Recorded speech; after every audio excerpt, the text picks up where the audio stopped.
এবার আমরা সেটাই ঈদুল ফিতর। রাসূল সাল্লাল্লাহু আলাইহি ওয়াসাল্লামের ঈদুল ফিতরে অনেক সুন্নাত ছিল, যে সুন্নাতগুলো গুরুত্ব দেওয়া, লালন পালন করা, আমল করা আমাদের জন্য জরুরি কর্তব্য। كان النبي صلى الله عليه وسلم لا يخرج يوم الفطر حتى يأكل تمرات ويأكلهن بطرا। রাসূল সাল্লাল্লাহু আলাইহি ওয়াসাল্লাম ঈদুল ফিতরের দিন কোনো সময় না খেয়ে বের হতেন না, বরং খেয়ে বের হতেন। কি খেয়ে? তামারাত, খেজুর, ওয়ায়াকুলুহুন্না বিতরা, আর বিজোড় খেজুর খেয়ে বের হতেন। তাহলে ঈদুল ফিতরের দিন আল্লাহ রাসূলের সুন্নাত হচ্ছে কিছু খেয়ে বের হওয়া। আর ওই খেতেন কি? খেজুর। কত পরিমাণে খেতেন সেটা হাদিস আছে, বিজোড় হিসেবে খেতেন। অন্য হাদিসে বলছেন সাহাবীরা যে রাসূল সাল্লাল্লাহু আলাইহি ওয়াসাল্লাম লা ইয়াখরুজু ইয়াওমাল ঈদুল ফিতর হাত্তা ইয়াকুল ওয়া লা ইয়াকুলু ইয়াওমাল ঈদ হাত্তা ইয়ারজি। ঈদুল ফিতরের দিন আল্লাহ রাসূল বের হতেন না না খাওয়া পর্যন্ত, আর ঈদুল আযহার দিন খেতেন না ঈদের মাঠ থেকে ফিরে না আসা পর্যন্ত। তাহলে দুই ঈদের দুই রকম সুন্নাত। ঈদুল ফিতরের দিন যেহেতু টানা 30 দিন না খেয়েছিলাম সকালবেলা, আর যেহেতু এই দিনে সিয়াম রাখা হারাম, ঈদুল ফিতরে খেতেই হবে। মূল আনন্দ হচ্ছে খাওয়া, ঈদুল ফিতরের প্রধান আনন্দ হচ্ছে খাওয়া। তো সেই খাওয়ার সুন্নাত দিয়ে ঈদের যাত্রাটা হয়। আর ঈদুল আযহার দিন উনি ঈদের মাঠ থেকে ফিরে এসে তারপরে গেলেন। অনেক বর্ণনায় আছে যে জিনিস উনি জবাই করতেন, ওই জবাইয়ের বস্তু দিয়ে উনি খাবার শুরু করতেন, কুরবানি করতেন সেই কুরবানির বস্তু দিয়ে। কান নবী সাল্লাল্লাহু আলাইহি ওয়াসাল্লাম খালাফা তারিক ইয়াউমুল ঈদ। রাসূল সাল্লাল্লাহু আলাইহি ওয়াসাল্লাম ঈদের দিন ঈদের মাঠে যাওয়ার এবং আসার রাস্তা পরিবর্তন করতেন। যে রাস্তায় যেতেন ওই রাস্তায় আসতেন না, এক রাস্তায় যেতেন আর এক রাস্তায় আসতেন, রাস্তা পরিবর্তন করতেন। রাসূল সাল্লাল্লাহু আলাইহি ওয়াসাল্লাম ঈদের দিন পায়ে হেঁটে ঈদের মাঠে যেতেন। এটা রাসূল সাল্লাল্লাহু আলাইহি ওয়াসাল্লাম ঈদের মাঠে যাওয়ার সুন্নাত। খুব বেশি দূর যদি না হয় তাহলে ঈদের দিন যানবাহন নিয়ে বের হওয়া উচিত নয়। ঈদের মাঠ যদি আপনার বাড়ি থেকে খুব বেশি দূরে না হয়, আপনি এখান থেকে হয়তো ঈদের সালাত আদায় করতে যাবেন, সালাত পেয়ে গেলেন অনেক দূর, তাহলে আপনাকে গাড়ি নিয়ে বের করা সেটা আলাদা। কিন্তু আপনার আশেপাশে ঈদের মাঠ, সেটার জন্য আপনি গাড়ি নিয়ে বের করবেন, ঈদের দিন পায়ে হেঁটে ঈদের মাঠে যেতে হবে। ঈদের দিনের একটা সৌন্দর্য, ঈদের দিনের অনেকগুলো সৌন্দর্য আছে। এই সৌন্দর্যটা কেন পায়ে হেঁটে যেতে হবে, কেন রাস্তা আলাদা করতে হবে, এই বিষয়ে শাহুল্লাহ মুহাদ্দিস দেহলভী রাহিমাহুল্লাহ তাআলা হুজ্জাতুল অনেক বাংলার মধ্যে লিখছেন যে ঈদের দিনের একটা বড় ইবাদত হচ্ছে তাকবীর দেওয়া। আল্লাহু আকবার, আল্লাহু আকবার, লা ইলাহা ইল্লাল্লাহু, আল্লাহু আকবার, আল্লাহু আকবার, ওয়ালিল্লাহিল হামদ। এটা উচ্চ স্বরে বলা, এটা ঈদের দিনের বড় সুন্নাতগুলোর একটা সুন্নাত। তুমি এই সবগুলো জিনিসকে একত্রিত করে শাহুল্লাহ মুহাদ্দিস দেহলভী বলছেন ঈদের দিন আল্লাহর মহত্ব, আল্লাহর মহত্ব, আল্লাহ সুবহানাহু ওয়া তাআলার একত্ববাদের ঘোষণা দিন। তো যখন কোনো দল তার দলীয় বড়ত্ব, মহত্ব, তার দলীয় সাংসদ, তার দলীয় শোডাউন দেখাতে চায়, তখন মানুষজন নিয়ে পায়ে হেঁটে মিছিল করে। এবং পায়ে হেঁটে মিছিলের ক্ষেত্রে এক রাস্তায় বারবার ঘুরে না, নতুন নতুন রাস্তায় মিছিল হয়। কেন এক রাস্তায় বারবার গেলে তো মিছিলের কোনো অর্থ থাকে না। তাহলে একটা দল তার শক্তি প্রদর্শনের জন্য পায়ে পরিবর্তন করে। ঈদুল ফিতর আল্লাহর মহত্ব, আল্লাহর মহত্ব, আল্লাহর তাকবীরের দিন। এই জন্য ঈদের সালাত মসজিদে আদায় করতে হয়। মসজিদ তো ঘেরা জায়গা, আবদ্ধ জায়গা। রাসূল সাল্লাল্লাহু আলাইহি ওয়াসাল্লাম মসজিদে নববী ছেড়ে দিয়ে কোন মসজিদে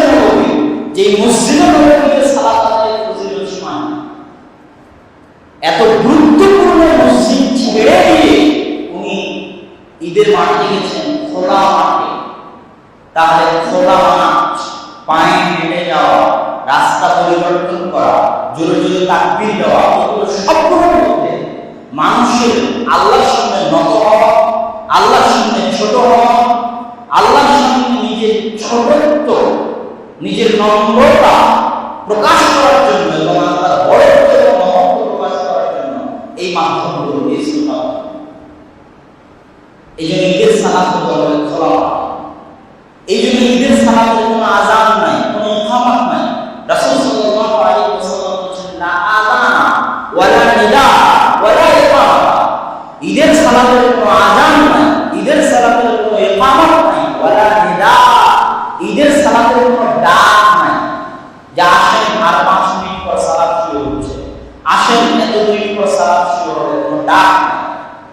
ঈদের দিন ঈদের মাঠে সালাত শুরু করার আগ পর্যন্ত কোনো সাউন্ড নাই। রাসূল সাল্লাল্লাহু আলাইহি ওয়াসাল্লামের সুন্নাহ, খোলাফায়ে রাশিদিনের সুন্নাহ যে ঈদের দিন ঈদের মাঠে গিয়ে ঈদের সালাত শুরু করার আগে কোনো কথা বলতে পারবে না। সবাই শুনে থাকবে আল্লাহু আকবার, আল্লাহু আকবার, লা ইলাহা ইল্লাল্লাহ, আল্লাহু আকবার, আল্লাহু আকবার, ওয়ালিল্লাহিল হামদ। চেয়ারম্যান গিয়ে মাইক থেকে 2 মিনিট কথা বলবে, মেম্বার 2 মিনিট কথা বলবে, মুয়াজ্জিন ডাকতে থাকবে, এগুলো সব সুন্নাহ বিরোধী আমল। আবু সাঈদ খুদরি রাদিয়াল্লাহু তাআলা তৎকালীন খলিফা জামা ধরে টেনে মেম্বার থেকে নামিয়েছেন, মেম্বার থেকে। কেন আল্লাহ রাসূলের যুগে ঈদের মাঠে মেম্বার নিয়ে যাওয়া হতো, প্রথম উনি মেম্বার নিয়ে গেছেন। মেম্বার বিহীন ঈদের মাঠে সালাত হবে, আযান বিহীন ঈদের মাঠে সালাত হবে, ইকামত বিহীন ঈদের মাঠে সালাত হবে। এটাই ঈদের দিনের বিশেষত্ব, এটাই ঈদের দিনের বড়ত্ব। সুতরাং ঈদের মাঠে গিয়ে কেউ ঈদের সালাতের আগে কোনো কথা বলতে পারবে না, সবাই শুধু তাকবীর পাঠ করবে। ও প্রথম কাজ হচ্ছে ঈদের দিনের 2 রাকাত সালাত। সম্মানিত উপস্থিতি, ঈদের দিনের আনন্দের ক্ষেত্রে কিছু বিধিমালা, কিছু নিয়ম কানুনের জন্য আমাদেরকে একটা হাদিস জরুরি ভিত্তিতে মনে রাখতে হবে। রাসূল সাল্লাল্লাহু আলাইহি ওয়াসাল্লাম যখন মদিনায় গেলেন, তখন মদিনাবাসী নওরোজ আর মেহেরজান দুটো উৎসব মদিনা বা সৌদি আরবে, এখনো পারস্য সৌদিতে এই উৎসবটা এখনো মানুষজন বহাল রেখেছে। নওরোজ এবং মেহেরজান এই 2 উৎসব রাসূল সাল্লাল্লাহু আলাইহি ওয়াসাল্লাম দেখলেন। মা আলানি ওমা, হে মদিনাবাসী, এই দুটো দিন কি? তখন আল্লাহ রাসূল এই দুটো দিনে কুননা না'লামু ফীহিমা, আগের দিন থেকে আমরা এই দুটো দিন খেলাধুলা করে আনন্দ করি। তখন রাসূল সাল্লাল্লাহু আলাইহি ওয়াসাল্লাম বলেন, ফাদ আবদালাকুমুল্লাহু বিহিমা খায়রাম মিনহুমা ঈদুল ফিতর ওয়া ঈদুল আযহা। এই দুটো দিন বাদ দিয়ে আল্লাহ সুবহানাহু ওয়া তাআলা এই 2 দিনের জায়গাতে তোমাদেরকে 2 দিন দিচ্ছেন আনন্দ করার জন্য, ঈদুল ফিতর আর ঈদুল আযহা। এই হাদিস থেকে 2টি বিষয় স্পষ্ট। এক, ঈদের দিন আনন্দের দিন, কেন ওই দিন আনন্দের দিনের পরিবর্তে আল্লাহ রাসূল এই দিন আনন্দের দিন দিয়েছেন এবং বলেছেন আবদালাকুমুল্লাহ, আল্লাহ দিয়েছেন তোমাদের। দ্বিতীয় পয়েন্ট হচ্ছে ওই 2 দিনকে আল্লাহ রাসূল বাদ করলেন, বললেন না যে এই 2 দিন থাক, এর পাশাপাশি আর 2 দিন নেওয়া তোমরা আনন্দের জন্য। বলেন এই 2 দিন বাদ, নওরোজ আর মেহেরজান বাদ, এর জায়গায় তোমাদের আনন্দ করার দিন দুটো। এইখান থেকে যে বিষয়টা স্পষ্ট হয় সেটা হচ্ছে মুসলমানদের আনন্দের জন্য নির্ধারিত কোনো দিন পালন করা জায়েজ নয় ঈদুল ফিতর আর ঈদুল আযহা।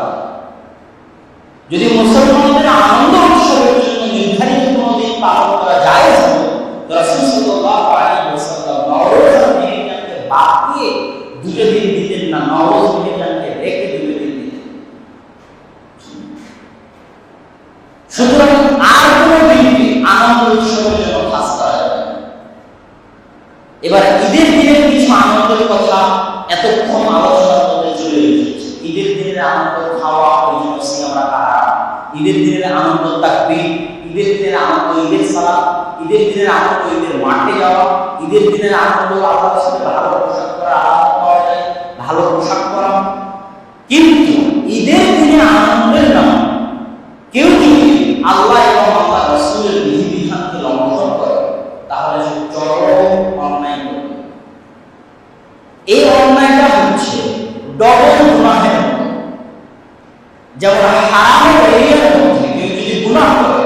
তাহলে তার গুনাহ ডবল।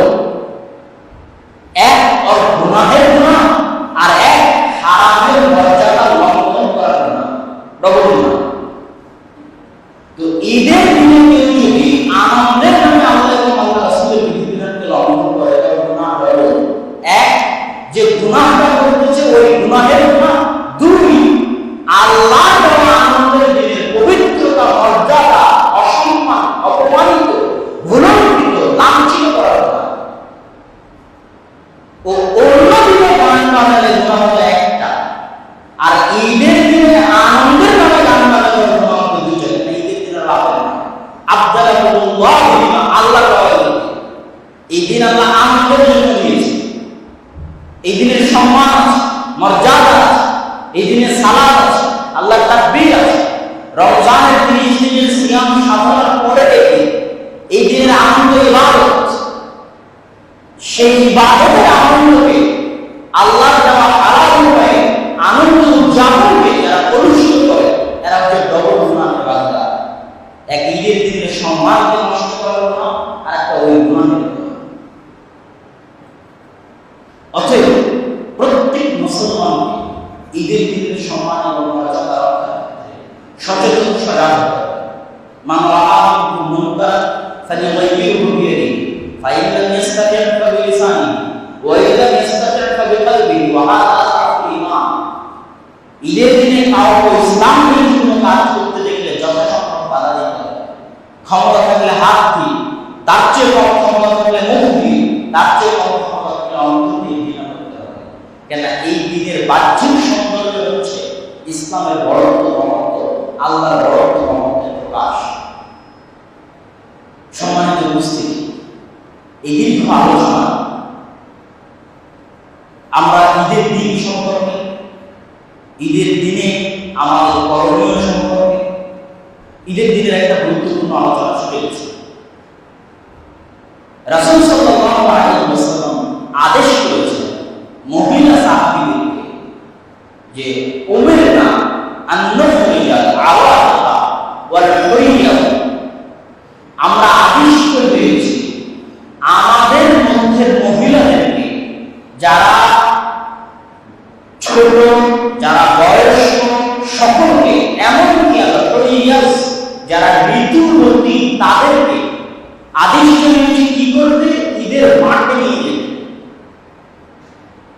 রাসূল সাল্লাল্লাহু আলাইহি ওয়াসাল্লামকে জিজ্ঞেস করলেন, আল্লাহ রাসূল, আমাদের কারো যদি জিহ্বা চাদর না থাকে? রাসূল সাল্লাল্লাহু আলাইহি ওয়াসাল্লাম বললেন, তুলবিসহা, তাকে অন্য কেউ, তার কোনো পড়োশী, তার কোনো বান্ধবী তাকে চাদর দিবে, বোরখা দিবে, সে বোরখা চাদর ধার করে ঈদের মাঠে যাবে। আর ঈদের মাঠে মেয়েদের যাওয়ার গুরুত্বটা শুধু বোরখা ধার করে যাওয়া বোঝা যায় না, বরং ঋতুবতী ঈদের মাঠে যাওয়া ক্ষেত্রে বলা যায় এখান থেকে বোঝা যায়, যেখানে ঋতুবতী মেয়েদের কোনো সালাতই নেই। ঋতুবতী অবস্থায় তো সালাত আদায় করতে পারবে না, তাও ঈদের মাঠে যাবে। কি করে ঈদের মাঠে গিয়ে বসে সালাত আদায় করবে? মুসলমানদের জামাতের সাথে সম্পৃক্ত, এই আনন্দের সাথে যুক্ত হবে, সালাত আদায় করবে না, তবুও ঈদের মাঠে যাবে। তাহলে এই হাদিস থেকে ঈদের মাঠে মেয়েদের যাওয়ার কঠোরতা স্পষ্ট হয়ে যায়। মেয়েদের সালাতের ক্ষেত্রে কয়েকটা মূলনীতি। এক, 5 ওয়াক্ত সালাত ঘরে পড়াই ভালো, চাইলে মসজিদে আসতে পারে। জুমার দিন মসজিদে আসা ভালো, উপদেশ, নসিহত, জিকির শোনার জন্য, চাইলে ঘরে পড়তে পারে। ঈদের দিন মাঠে যাওয়া জরুরি কর্তব্য, প্রত্যেক নারীর জন্য, নারীর জন্য জরুরি কর্তব্য। অতএব যাদের ঈদের মাঠে মেয়েদের সালাতের ব্যবস্থা নেই, তাদেরকে মেয়েদের সালাতের ব্যবস্থা করতে হবে, জরুরি। লা তামনাউ ইমা আল্লাহ, তোমরা আল্লাহর বান্দীদেরকে তার ঘরে আসতে বাধা দিও না। তারা আপনার বান্দী নয়, আর আপনার ঘরে যাচ্ছে না, তাহলে আপনি কি জন্য বাধা দিবেন? ওরা বান্দী আল্লাহ, যাবে আল্লাহ, আপনি বাধা দেবেন, এটা আল্লাহ রাসূলের আদেশ। এখানে আরেকটা জিনিস মনে রাখতে হবে, ফিতরার ক্ষেত্রে একটা গুরুত্বপূর্ণ কথা ছুটে গেছে, যে ফিতরা যাকারিন আও উনসা সগীরিন আও কাবীরিন মিনাল মুসলিমিন, ছোট হোক বড় হোক, নারী হোক পুরুষ হোক, দাস হোক স্বাধীন হোক, প্রত্যেকের পক্ষ থেকে ফিতরা আদায় করতে হবে। যে বাচ্চা জন্ম নিয়েছে ঈদের আগের দিন, ওর ফিতরা তার বাপকে আদায় করতে হবে। সুতরাং ফিতরার ক্ষেত্রে এই বিষয়টা মাথায় রাখতে হবে যে শুধু যারা সিয়াম পালন করেছে তাদের ফিতরা বের করবে, বিষয়টা এমন নয়। তো আল্লাহ সুবহানাহু ওয়া তাআলা আমাদের রমজানের এই শেষ দশকে লাইলাতুল কদর পালন করার সুন্নাত পদ্ধতি অনুযায়ী ফিতরা খাদ্যদ্রব্য 1/2 কেজি সুন্নাত অনুযায়ী ফিতরা আদায় এবং মানুষের মাঝে পৌঁছে দেওয়া এবং ঈদুল ফিতরের সালাত সুন্নাত অনুযায়ী পালন করার তৌফিক দান করুন আল্লাহ।